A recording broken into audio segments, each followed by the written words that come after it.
Welcome to the deep dive. Today, we're jumping straight into some really specific source material. It's an article that takes a pretty critical look at arguments you sometimes hear where faith, science, and morality kind of intersect. So this deep dive is really focusing on critiques of certain claims. Things like, the idea that you need belief in God to stop people doing terrible things. Right. Or those arguments about how science got started, or what the beliefs of Nobel Prize winners tell us. Exactly. And our source for this is an article by Jorge Guerra-Perez, a PhD, giving his particular take on these points. Yeah. So our mission today is pretty straightforward. We want to unpack the main critiques that are laid out in this article. We're trying to understand the specific arguments the author finds, problematic, and why he finds them unconvincing based on, science and history as he sees it. Yeah. Just to be clear, our aim here is just to present and understand what's in the source. We're not, endorsing any viewpoint ourselves. And I think it's important to mention right away, this source really stresses impartiality and rigorous evaluation, especially when arguments that start from faith kind of step into areas we usually judge with evidence. Right. The article makes a big deal about distinguishing personal belief, which it says, respect that from claims about the actual world or history or cause and effect.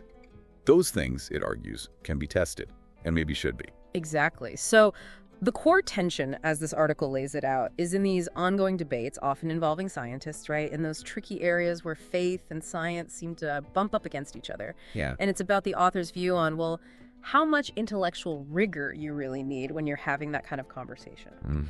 Okay, so let's unpack how the article kicks things off. It frames the whole discussion around debates involving people like Richard Dawkins and John Lennox. Pretty well-known figures. Yeah, and what's interesting is how the author, Piers, starts it off personally. He says as a PhD himself, he feels a kind of sadness, really. Sadness. When he sees a mathematician, Lennox in this case, making what he sees as logical mistakes or factual errors while defending religious ideas. Ah, okay. And Piers apparently makes a key distinction early on. He uses this analogy, right? Science, for sure, textbook stuff, that's like a calm lake. Right. Predictable. Then there are the areas we're still exploring, debating, like dropping a stone in water, watching the waves. That's active science. But the question of God itself, the article argues it doesn't really fit neatly into either of those. It's called a well-posed problem, maybe, but fundamentally personal, metaphysical, not really a scientific claim about the world we can measure. And that brings up a really crucial question the source dives into. When exactly does a religious claim sort of cross over? Right. When does it become something science can or maybe even should take a look at? Yeah. The article argues that when religious beliefs start making specific assertions about how the universe works or how life started or even how history played out, then they're stepping into the domain where, scientific methods and evidence are the tools we use. Like Dawkins and others have pointed out. Exactly. They become, in a sense, testable claims, subject to empirical standards. Okay, so here's where the article really starts highlighting what it sees as a big problem, an asymmetry, it calls it, especially in places like universities. Yeah, the analogies used here are pretty striking. Like what? Well, the author says, look, you wouldn't hire a surgeon who's, afraid of blood, or let someone who denies vaccines teach immunology, or put an astrologer in charge of planning a NASA mission, right? Makes sense. Piers argues science fundamentally relies on these filters. Epistemic rigor, basically. Strong standards for evidence and knowledge, reproducibility, and just plain logical coherence. So the question the article asks is, why are these filters often kind of suspended or just applied differently when it comes to religious claims, especially in academia? Exactly. The author suggests this points to religion having this sort of cultural immunity, an untouchable status almost. He points out, universities often have chaplains, right? But you'd never see an official atheist in residence. Interesting point. And while, say, a flat earther gets kicked out pretty quickly for scientific incoherence, someone who literally believes the Bible and rejects common ancestry might be totally accepted. Even though, the source argues, both are rejecting huge amounts of solid scientific evidence. So what's the implication of that double standard, according to the article? Piers argues it's held up by, tradition, maybe fear of causing offense, and those historical links between universities and theology. Right. But he says it's not genuine openness, it's a category error. You're confusing tolerance for people with intellectual tolerance for ideas that actually clash directly with evidence-based fields. And the article puts it quite bluntly, doesn't it? Yeah. It says, look, you wouldn't trust a surgeon using prayer instead of anesthetic. So why, Pyers asks, should a scholar relying on an ancient book for claims about reality or ethics get the same intellectual standing as someone using peer-reviewed evidence? Wow, okay, so the author's position is quite strong. Very direct. Pyers argues that when a religious claim directly contradicts scientific consensus or established history, then in that specific context, it should face the same skepticism as, say, a conspiracy theory. He stresses that academic freedom isn't academic nihilism. It doesn't mean universities have to give an uncritical platform to ideas that, in his view, actually undermine the whole basis of rational inquiry. And this critique, it goes even deeper in the article, right? Suggesting religion can sometimes sort of warp how institutions themselves think. Yeah, the language gets pretty strong. The source talks about religion potentially colonizing areas that are traditionally scientific or evidence-based. Colonizing, what kind of examples does it give? Well, things like bioethics boards. The article notes they often have clergy members, which is fine, but maybe they often don't have secular, moral philosophers who work outside a religious framework. Okay. Or funding bodies with religious ties, like the Templeton Foundation is mentioned. The concern raised is whether that might subtly steer research towards certain conclusions, maybe introducing bias. Right, towards purpose or design, maybe? Potentially. Yeah. And then there's public science communication. The article argues it gets distorted when you have figures presented as scientists who are Christian, who then use that platform to Yes. lend credibility to views that actually reject major science, like evolution or Big Bang cosmology. Right. Pyers calls this institutionalized distortion. Okay, but the article must anticipate the pushback, right? Like, isn't it just dogmatic to dismiss arguments just because they come from a religious person? It does anticipate that. Yeah. And the author says, no, that's getting it wrong. So what is the issue, according to Pyers? The issue, in his view, isn't someone believing in God. That's personal. The problem arises when you take untestable, unfalsifiable metaphysical ideas, Like what? like saying you can't have morality without God, or the universe is fine-tuned by a designer based on physics, or evolution has a divine purpose, and you import those into empirical areas. You use them to make factual claims about the world or history. Pyers argues these are non-scientific statements being used to challenge science on its own turf, which he calls intellectual sabotage, because you're using different rules, basically. Right, introducing non-empirical criteria into empirical discussions. Let's zoom in on a specific example. The article uses Lennox's argument about divine surveillance. Ah, yes, the divine surveillance fallacy, as Pyers calls it. It comes from that comment Lennox made to Christopher Hitchens, something like, "I wish Stalin had believed God was watching him." Yeah. The implication being that belief in a judging God stops people doing evil things. Yeah, the article really pushes back hard on that one. Pyers says, look at history. It shows the exact opposite much of the time. How so? He points to the church itself, presiding over some truly horrific periods. The brutality of slavery in places like Brazil, where priests were involved in punishing slaves, the Inquisition, the Crusades, colonizers acting with what they claimed was God's blessing. The people doing these things, Pyers argues, absolutely believed a powerful God was watching. It didn't stop them. And the article also argues Lennox's framing misunderstands Stalin's context, too. Yes. Pyers suggests Lennox tends to paint Stalin as purely a product of godless secularism. But Hitchens always pointed out. Exactly. As Hitchens often did, the article notes Stalin was raised in a very devout home, even went to seminary. Pyers argues Russia wasn't some secular blank slate. It was soaked in centuries of Orthodox Christian totalitarianism. The Tsar as a spiritual father figure. So the argument is? The argument is that Stalin, in building his regime, wasn't just operating in a vacuum left by God's absence.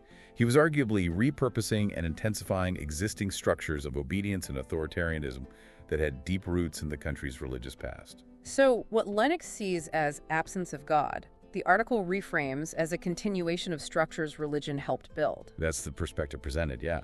A transformation of existing power structures. The article also goes after what it sees as Lennox's selective use of history, doesn't it? Especially the claim that science only arose in the West because of belief in a rational creator. Right. Pyers calls this a classic mix-up of correlation and causation. He says, hang on, what about this significant proto-science in ancient Greece? Or in imperial China? These were happening centuries before Christianity dominated European thought. Uh-huh. The author feels Lennox kind of skates over these inconvenient details to make the historical narrative fit the theological argument. And this ties into another big critique in the article, the whole argument about Nobel laureates. Oh, yeah. The argument that historically many winners are Christian compared to atheists used to suggest something about theism and scientific success. What does the article say about that? It calls it misleading and manipulative. Straight up compares it to the tricks in the book How to Lie with Statistics. Okay, harsh words. How does Pyers break down why it's supposedly misleading? Well, several things. First, demographic baseline distortion. For ages, Nobel winners mostly came from Western countries that were culturally Christian. So, of course, many identified that way, maybe just culturally. Right, it was the default background. Second, false attribution. The prize is for the science, done via the scientific method, not for their personal faith. Third, survivorship bias, only looking at winners, ignoring all the religious people who didn't contribute scientifically and non-religious people who did great work but didn't win. Okay. And the biggest point, according to the article, zero causal link shown. Did personal belief cause the discovery of insulin or quantum tunneling? No, the scientific method did. The article uses an analogy for this one too, right? Yeah, the Brazilian soccer players won, saying most great Brazilian players are Catholic, therefore Catholicism produces great soccer players. Which sounds absurd. Exactly. The article finds it absurd, especially coming from a mathematician who should know better about statistics. So Pyers argues this whole line of reasoning undermines Lennox's credibility. Yeah, it suggests either it's just rhetoric or that ideology is trumping academic discipline. The article basically calls it bad science, bad theology, and bad ethics to argue that way. So if that argument is flawed, what do the patterns among Nobel winners actually show, according to the source? Pyers point to a trend towards secularization in more recent winners, especially in fields like physics, biology. More identify as agnostic, atheist, or just spiritual but not religious. The article argues the real correlation seems to be with things like societal freedom, good education, lots of investment in research, not religious belief itself. And maybe ideological rigidity of any sort is actually a drag on scientific creativity. There's even a section titled something like, "You don't need Harvard to spot a bad argument." Yeah, which feels very much like the kind of point we explore here sometimes. Pyers seems to agree that spotting this kind of statistical mistake is basic critical thinking, not high-level academia. He basically says this Nobel argument plays on a common lack of statistical literacy, the very thing science educators fight against. And rejecting it isn't anti-religious emotion, it's being epistemically principled, sticking to sound reasoning. Okay, let's shift to what the article calls selective causality. Yes. The pattern where if atheists do bad things, Stalin, Mao, it's blamed on atheism. But if religious people do bad things, Crusades, Inquisition, Rwanda, it's framed as a distortion of true religion. That sounds like a double standard. Pyers calls it special pleading. He argues people like Lennox treat very specific, complex historical events, like Stalin's atrocities, as if they were the inevitable result of atheism itself. And Pyers counters this with analogies again. Yeah, to show the flawed logic. Like algebra grew in the Islamic world, does that prove Islam causes mathematical genius? Brazilian soccer and Catholicism? Japanese punctuality and Shinto? Thai food and Buddhism? Right, those sound like category errors. Confusing correlation with cause. Exactly. Mistaking cultural context for ideological essence. Pyers finds it ironic that a mathematician seems to forget this basic correlation-causation rule, engaging in what he terms theological regression, Meaning? dropping analytical rigor to find moral patterns that fit a pre-existing theological narrative. And the source suggests there are questions a rigorous thinker should ask about these historical cases. Definitely. Questions about confounding variables like political systems, poverty, power struggles. What's the actual mechanism linking atheism to terror? What about counterexamples like secular states with strong human rights? And crucially, distinguishing atheism, a philosophical stance, from a specific political ideology like Marxism-Leninism. But those questions, Pyers argues, don't serve the preferred narrative. Apparently not, so they get ignored. Pyers emphasizes history gives us complex case studies, not simple proofs, right? Yes. He argues Lennox uses emotional storytelling more than rational inference from the evidence in these cases. And he turns the logic back around. Yeah, he says you could just as easily and just as dishonestly argue. Christianity's history includes justifying slavery, crusades, pogroms. Therefore, Christianity inevitably leads to suffering. Which the article says is also wrong. Right. The point Pyers makes is the problem isn't atheism or religion inherently, maybe. It's often unchecked ideology plus power. And that gets worse when people believe they're infallible or have a divine mandate. So the source suggests that what gets ignored in these simple narratives is revealing. Very much so. Preferring simple stories, atheism bad, theism good, is seen as apologetics, not critical thinking. A betrayal of academic training, Pyers implies. And these narratives, the article claims, don't really hold up under scrutiny. No. And Pyers argues they carry this dangerous subtext. Atheism should be feared, it's socially corrosive, he sees that as intellectually dishonest and potentially harmful. Okay, what about the claim that Christianity actually birthed modern science? The article tackles that too. It does. Pyers argues the real driver wasn't some unique Christian theological insight. It was the cumulative effect of intellectual tradition. Newton's standing on the shoulders of giants. Building on earlier work. Exactly. Building on Greek logic, Roman engineering, mathematics from the Islamic Golden Age. Science builds on prior work, Pyers argues, not revelation. But Christianity was the backdrop in Europe when science really took off later. It was the backdrop, yes. But Pyers argues it often acted as a brake, even suppressing inquiry that challenged church dogma. Think Giordano Bruno, Galileo's trial. Right? Science really gained momentum, the source argues, when the church's institutional grip loosened, leading into the Enlightenment. The article mentions Galileo specifically again here. Yeah, as a case study. He was Christian, yes. But his breakthrough came from his scientific method, challenging Aristotle, whose views the church had basically adopted. So he thought despite the church's constraints. That's Pyers' perspective. Not because his faith gave him scientific insight, but because his scientific mind pushed against the established religiously backed view. Okay, finally, the article gets into morality without religion. Right. Pyers argues that the framework often presented by people like Lennox rests on this idea that without God, morality just collapses. Objective right and wrong disappear. But the article counters that. Yeah, echoing Hitchens and others, it says you obviously don't need religious faith to act morally or understand ethics. And conversely, history is full of terrible things done because of religious belief. Examples. Witch hunts, honor killings, genocides justified by scripture. Yeah. The list is long, sadly. And the source even finds the concept of vicarious redemption potentially problematic. Ethically dubious, Pyers suggests. The idea that faith saves you from consequences could arguably let people off the hook for personal responsibility. So the whole God is watching idea, in this view, might not be the moral anchor it's claimed to be. It could even be seen as a kind of loophole or just another external rule, not internalized ethics. So the article's conclusion on Christianity and science is that Christianity didn't birth science. It merged with older traditions and often held it back. Progress in Christian societies happened more despite theological constraints, not because of them. That's the argument presented. Okay. So we've really dug into this article's critique. A detailed look at specific arguments connecting faith, science, morality, and how Pyers challenges them based on his reading of evidence and logic. Yeah, we've covered the source's points about needing rigorous evaluation, the perceived double standards, that divine surveillance fallacy critique, and the breakdown of arguments about Stalin, science's origins, and those Nobel stats. And Pyers consistently draws this line, doesn't he, between respecting people's right to believe and the need to critically examine ideas when they make claims about the real world, about history, about cause and effect, especially if they clash with evidence. Absolutely. The source really questions using selective history, or what it sees as dotty statistics.